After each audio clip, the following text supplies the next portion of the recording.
L'origine du mot neurodiversité revient au journaliste Harvey Bloom et à la militante de la défense de l'autisme Judy Singer dans les années 90.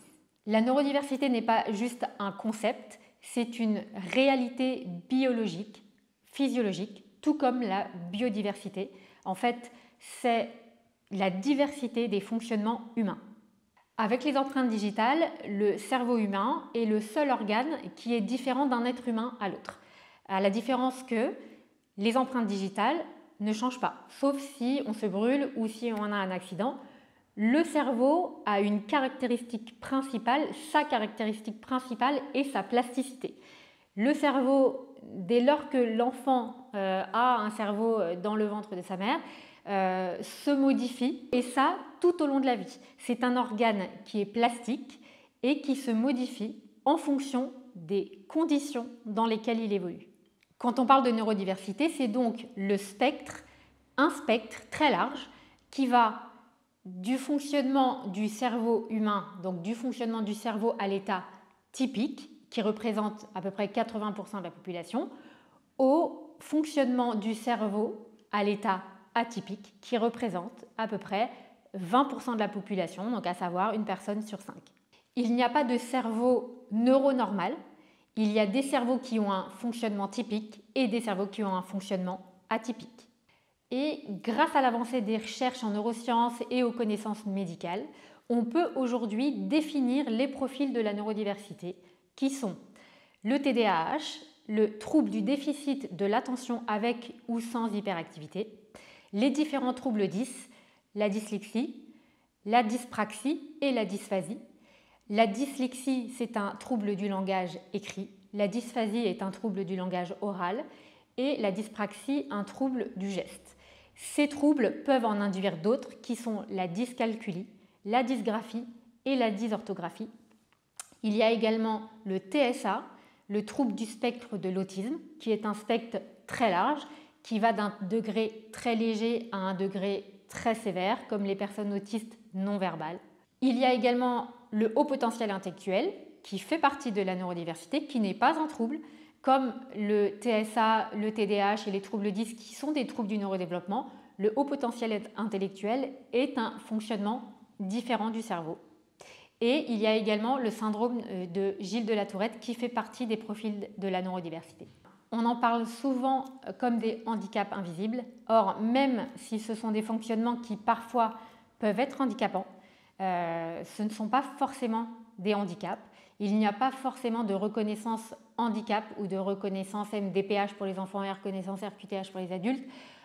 Pour une personne qui a une dyslexie, pour une personne qui a un TDAH, encore moins pour une personne qui a un haut potentiel intellectuel.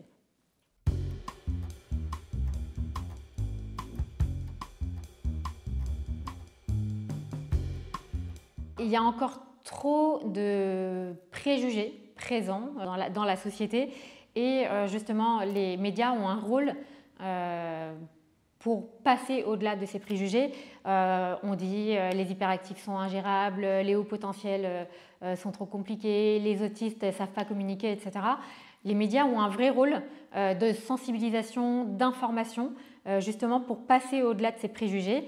C'est des préjugés, des stéréotypes qui sont encore trop présents et parfois dans les médias, il arrive qu'il y ait des reportages par exemple qui sont contre-productifs. Donc voilà, les médias ont un vrai rôle d'avoir la bonne information et de transmettre la bonne information.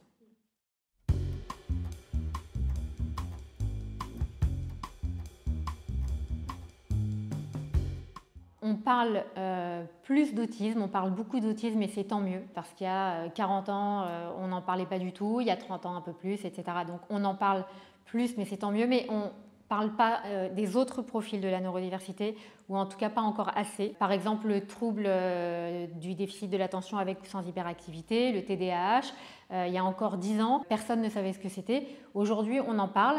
On en parle beaucoup, plus, mais par contre, parfois on en parle mal. Encore une fois, avec les préjugés, ce sont des hyperactifs, ou alors tous les parents disent que leur enfant est hyperactif, alors que voilà, on peut dire non, c'est juste des enfants insupportables, ou tous les parents disent que leurs enfants sont surdoués. Voilà, c'est des représentations un petit peu négatives qu'il peut y avoir. C'est des personnes qui sont en souffrance. Qui peuvent être en souffrance. On sait que, par exemple, dans la population des enfants qui sont en phobie scolaire, qui ont ce qu'on appelle un trouble scolaire anxieux, la majorité de ces enfants sont des enfants qui ont un profil atypique. Du fait de leur atypicité, ils sont plus vulnérables au harcèlement, aux moqueries, et donc à la phobie scolaire. Et c'est la même chose dans le milieu du travail. Ces personnes sont plus vulnérables et donc plus fragiles et plus à même à faire des burn-out, à se sentir harcelés. C'est une vulnérabilité à laquelle il faut vraiment porter attention. Et valoriser la neurodiversité à tous les moments de la vie, dans toutes les conditions de la vie, à l'école, dans les études supérieures, dans le monde du travail, contribue à libérer les talents, à favoriser l'expression des talents et des qualités. Et c'est une vraie richesse pour notre société, c'est une vraie richesse pour l'entreprise.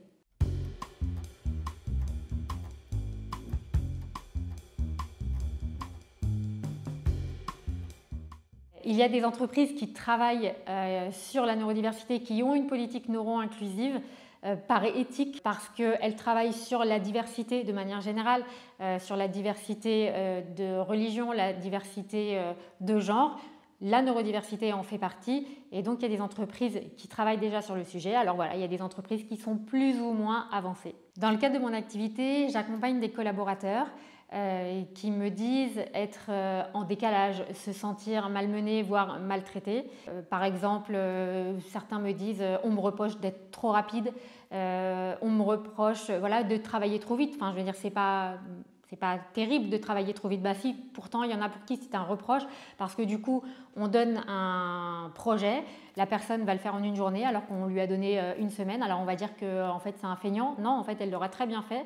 Il y a des gens qui travaillent trop vite et on peut avoir des reproches alors que c'est une qualité d'aller vite.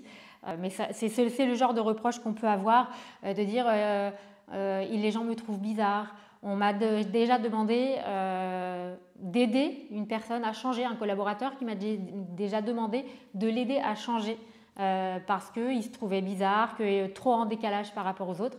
Et ce que je lui ai répondu, et c'est ce que je réponds à tout le monde, et c'est ce que tout le monde devrait faire, c'est en fait non, je ne vais pas vous aider à changer.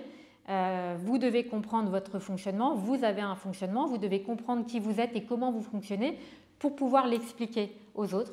Et quand vous pourrez l'expliquer, quand vous saurez l'expliquer aux autres, mais eux aussi ils ont un travail à faire de comprendre leurs collaborateurs, mais si tout le monde a compris le fonctionnement des uns et des autres, on ne se trouvera plus les uns et les autres bizarres, on ne trouvera plus la personne qui ne sourit pas dans l'ascenseur bizarre, mais on saura que justement ce n'est pas forcément son fonctionnement. Il y a des gens qui font un sourire et qui parlent à tout le monde mais qui sont très hypocrites. Il y en a qui vont droit à l'essentiel, qui vont droit au but. S'ils doivent dire bonjour et faire un sourire, ils le feront. Si ce n'est pas nécessaire, ils ne le feront pas. Voilà, ce sont des fonctionnements différents. Encore une fois, dans le cadre de mes activités, je constate que des responsables RH, des directeurs diversité, inclusion, des responsables formation sont intéressés par le sujet de la neurodiversité, veulent mettre en place une politique de neurodiversité, une politique neuro-inclusive dans leur entreprise, mais ne savent pas comment faire. Ils ont besoin d'être guidés, ils sont convaincus que le sujet est important, mais c'est un sujet qui n'est pas encore vraiment complètement compris et connu. Et donc, le constat que je peux en faire, c'est qu'ils ont besoin d'être accompagnés pour mettre en place cette politique neuro-inclusive en entreprise. Ce que je constate également dans le cadre de mon activité, c'est qu'il y a dans des entreprises des politiques de diversité qui sont différentes, où les diversités de genre, les diversités d'origine sont des sujets qui sont plus travaillés et la neurodiversité n'est pas du tout travaillée ou mise en second plan. Et je trouve ça plutôt dommage parce que si on a une matière première essentielle chez l'être humain, c'est bien le cerveau.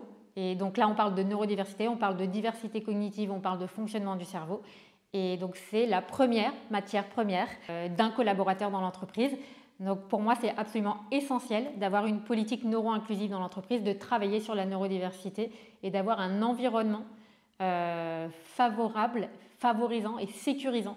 De manière générale, encore une fois, la neurodiversité, ce n'est pas simplement les profils atypiques, mais c'est de comprendre que tous les collaborateurs de l'entreprise ont un fonctionnement du cerveau différent. Et à partir du moment où on a compris ça, on comprendra d'autant mieux les personnes qui ont un profil atypique.